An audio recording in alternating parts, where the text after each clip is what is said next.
Hey guys, this is Echo Sound Works with ADSR, and you're checking out a Production Essentials tip and trick tutorial video. We're going to be looking at how you can improve your sub-bass 808 sounds in 10 minutes or less, so I'm going to move quickly in this video just to keep it under the time frame. Now, this is a question I get all the time, whether it's through emails, Facebook messages, YouTube comments, asking how to get a sub-bass in 808 that sounds like this, that sounds like that. And we're going to look at a couple just general good pointers and tips and tricks for 808 sound design and how you can color and make your own 808s kind of pop out of the mix and give them your own sonic flair. So first thing I want to just get out of the way, really all an 808 or a sub bass is it's basically, if it's an 808, it's usually a kick layered with some sub element, usually sinusoidal or square in nature. And a sub bass would be that same thing, except sans the kick. Now, so a lot of people struggle to be like, well, how do you get a huge 808? And I got a bunch of questions recently asking what you do to get a big 808.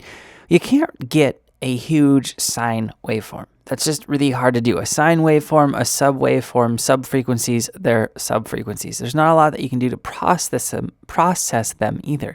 It's not like you can use stereo widening, or reverb, that sort of stuff to make it more dense and lush to the listener. So what do you do with a sub bass or an 808? And the answer is you affect the hell out of the top end. Now, there's not necessarily going to be a lot of top end in an 808, and that's why you make it. So let's listen to the sub bass real quick.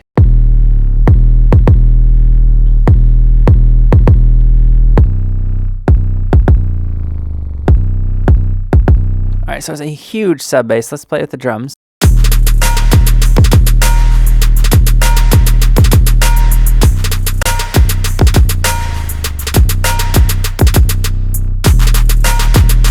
Okay, so it's really big. Now I have a bunch of processing on it happening via a bus or an aux end. Let's turn that off and listen to it now with the processing off.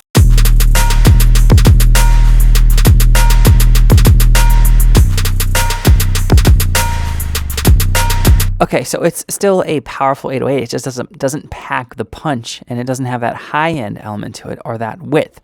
Now let's solo these two tracks, and what I'm going to do as we do this is I'm going to pull up the multimeter, Logic's multimeter, and let's look at the Gonai meter as we're doing this.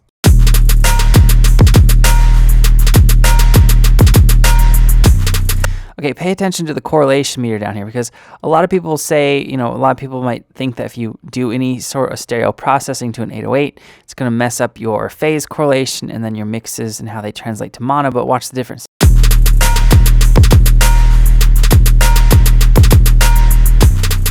Okay, and then if we check out the analyzer with this 808 on.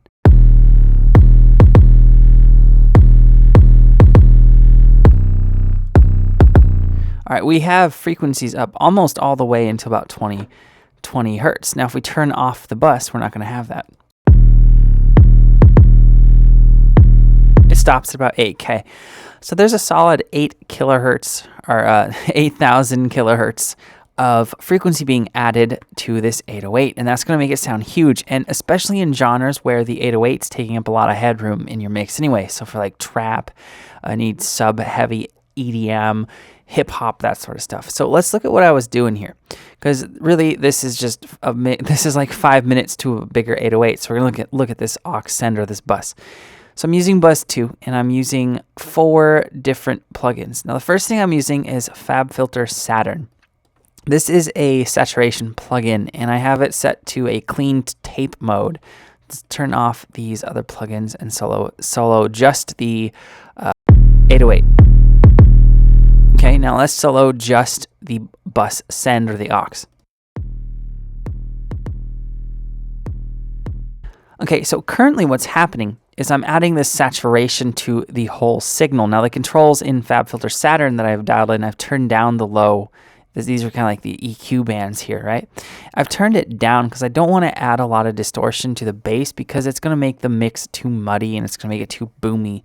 So what I've done is I've saturated the higher end of the spectrum here with these top 2 bands, with the treble and the presence. Well, to take it even a step further, I then placed an equalizer under the Fabfilter Saturn plugin, and I've taken out the low frequency. So now if we solo this 808 here.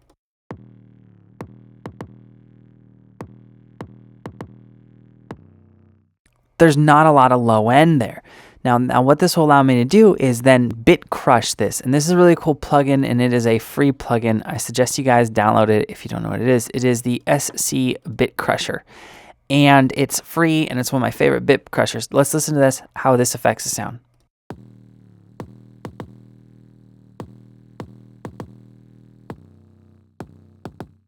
Now, as we do that, let me pull up the multimeter, and we are going to listen to how this is affecting the frequency. So let's take note of how there's not going to be a lot of low end sub frequencies in our bus send.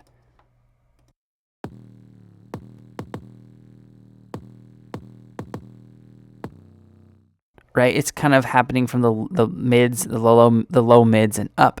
And then if you follow this general pattern of saturation, EQ, usually doing reductive EQ, I boost a little bit of the mids just to make this translate better on weaker systems. But then what you're going to do here is you're going to do bit crushing, do something. You don't have to, but that will usually color it quite nicely. And then the final thing you can do is stereo enhancement, because you're just going to apply the stereo enhancements, widen the signal to the high-end frequencies that you then just accentuated by using things like Fabfilter Saturn, like a harmonic exciter or a saturation plugin.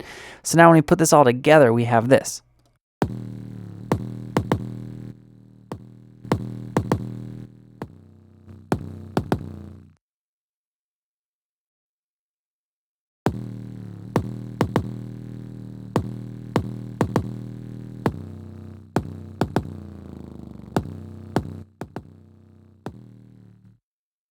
And now we have some width to part of the 808 sound, and it's going to help fill out the mix. So you blend those two together and you get this whole sound. There it is, off, on. And now when it's soloed, it's really noticeable, but in a mix,